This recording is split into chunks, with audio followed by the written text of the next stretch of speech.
کے ساتھ جتنے لمحات گزرے ہیں، ایک سے ایک لمحہ جو ہے نا جی وہ بیان نہیں کیا جا سکتا. اور دوسرے نمبر پر یہ ہے نا کہ ایک ان کی بات ہمیشہ مجھے بڑی یاد آتی ہے. وہ یہ آتی ہے کہ وہ کہتے تھے کہ جو دلیر ہوتا ہے نا جی ہمیشہ وہ لیڈر ہوتا ہے. بزدل آدمی جو ہے نا کبھی لیڈر نہیں بن سکتا.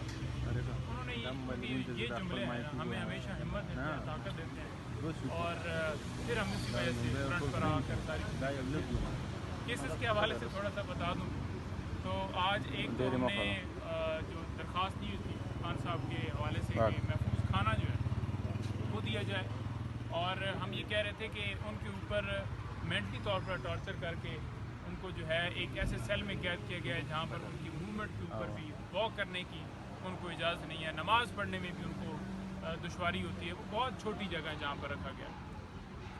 جان کے خدشات ساری چیزیں لے کر ہم اسلام آباد ہائی کورٹ میں آئے. آپ کو پہلے بھی پتہ ہے کہ وزیر آباد والا حملہ ہو یا جو ہے جوڈیشل کمپلیکس کے اوپر حملہ ہو یا جو ہیلی کاپٹر میں آپ کو پتہ ہے کہ اس کے اندر جو فیول مکس کیا گیا اور پھر لینڈنگ کرنی پڑی اور بڑی مشکل سے اس دن جان بچی، یا پھر سلمان رشدی کا جو ہے وہ ایک پراپوگنڈا کر کے مذہبی طور پر ایک حملہ کرنے کی ایک سازش بنائی گئی ہو.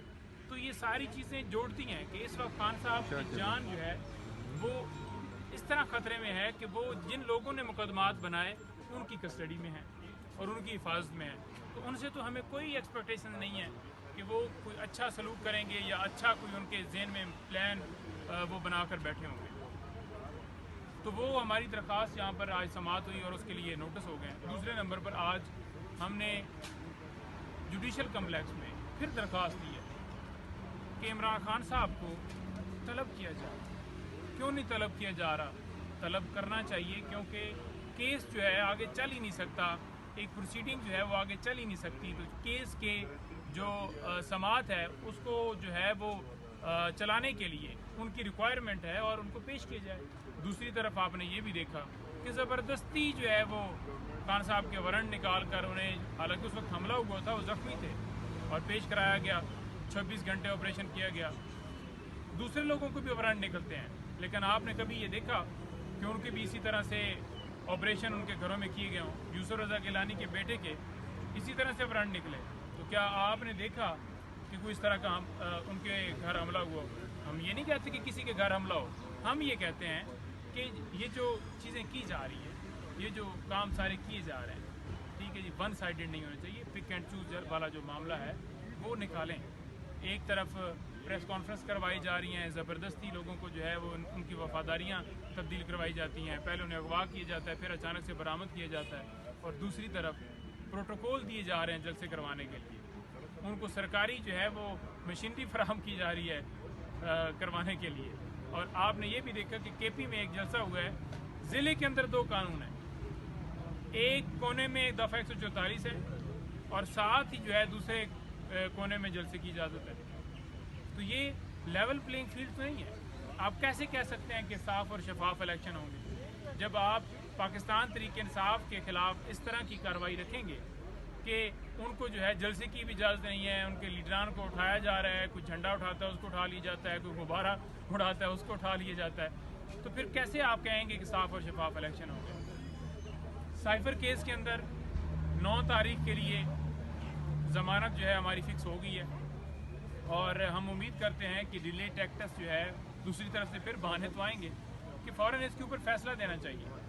ایک طرف ٹرائل جو ہے اس کی سپیڈ اس طرح سے لگائی جا رہی ہے کہ ہم دیکھ رہے ہیں کہ اب کاپیاں تو تقسیم جو ہے ہونے کے لیے ڈیٹ فکس ہو گئی ہے، فرد جرم بھی لگے گا، باقی پروسیڈنگ بھی ہوگی. سزا دینے کی طرف یہ جانا چاہتے ہیں کہ عمران خان صاحب کو اس الیکشن میں وہ نہ ہو. لیکن یہ ان کی بھول ایسے ہو نہیں سکتا کیونکہ عدالتیں موجود ہیں، قوم جو ہے وہ جانتی ہے، قوم کا پریشر ان کے اوپر ان کو ایسے نہیں کرنا دے گا. ہم کھڑے ہیں، ہم انشاءاللہ ہر جگہ کے اوپر آواز اٹھا رہے ہیں. آج سوشل میڈیا کا دور ہے اور آپ لوگوں کی وسادت سے ہر جگہ پر ہمارا پیغام جا رہا ہے. ہم اس لیے انٹیمیٹ کر رہے ہیں اپنے لوگوں کو، قوم کو، جدھر جدھر لوگ موجود ہیں کہ یہ اس طرح کا ایک پلان جو ہے، جیسے کہ آپ کو پتہ ہے کہ توشہ خانہ کے اندر بھی اسی طرح سے ایک پلان ایگزیکیوٹ کیا گیا. تو یہ پلان ایک ایگزیکیوٹ کرنے کے لیے یہ سارا جو ہے ایک گیم رچائی گئی ہے. تو آپ سب کو جاننا پڑے گا کہ یہ گیم رچائی گئی ہے اور اس کے اوپر آواز اٹھانی ہے.